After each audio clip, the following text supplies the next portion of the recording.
Positive atheism Hindi channel प्रेक्षकों को स्वागत। हम बिहारी बुद्धिवादी समाज के स्थापक डॉक्टर रमेंद्र जी से लिखी हुई अंधविश्वास के विरुद्ध बुद्धिवादी घोषणा पत्र को जान रहे हैं ना। आज इसी पुस्तक से संगठित धर्म के बारे में जानेंगे। भारत में हिंदू, इस्लाम, ईसाई, जैन, बौद्ध, सिख और पारसी धर्मों की मानने वाले लोग रहते हैं। इस तरह इन धर्मों को भारत के प्रमुख संगठित धर्मों की संज्ञा दी जा सकती है। सोचने की बात है कि वह कौन सी बुनियादी विशेषता है जो इन सभी धर्मों में पाई जाती है। आमतौर पर यह समझा जाता है कि ईश्वर में विश्वास सभी धर्मों की बुनियादी मान्यता है, लेकिन यह सच नहीं है। जैन और बौद्ध धर्मों में ईश्वर विचार नहीं है। ये दोनों धर्म निरीश्वरवादी है, इसलिए ईश्वर को सभी धर्मों की बुनियादी मान्यता नहीं माना जा सकता है।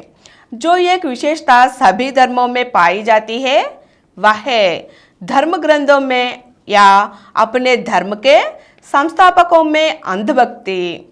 सभी धर्मों को मानने वाले यह दावा करते हैं कि उनके धर्म ग्रंथों में लिखी या उनके धर्म के संस्थापकों द्वारा कही गई बातें अंतिम सत्य है।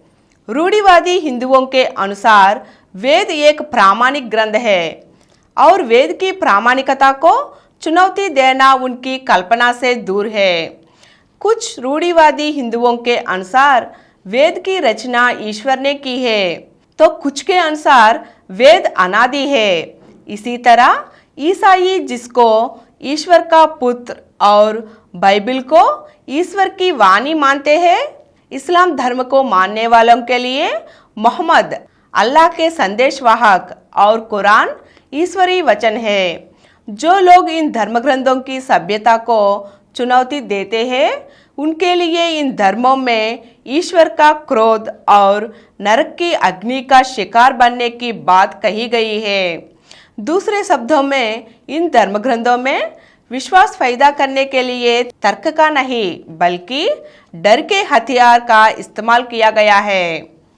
इसी तरह अधिकांश सिख अपने 10वें गुरु गोबिंद सिंह के बाद अपने आदि ग्रंथ को ही, जिसमें उनके गुरुओं के अलावा भक्त संतों और सूफी संतों की रचनाएं हैं, अपना गुरु मानते हैं। वे आदि ग्रंथ को गुरु ग्रंथ साहिब कहते हैं और उसकी पूजा करते हैं। सिखों का एक पंथ निरंकारी इस बात को अस्वीकार करता है। इस कारण निरंकारियों को रूढ़िवादी सिखों के आक्रोश का सामना करना पड़ता है। इस तरह हमारे देश में भिन्न धर्म है और भिन्न धर्मों में विभिन्न शाखाएं हैं। संगठित धर्म के बारे में और कुछ अंशों को अगले एपिसोड में जानेंगे। धन्यवाद।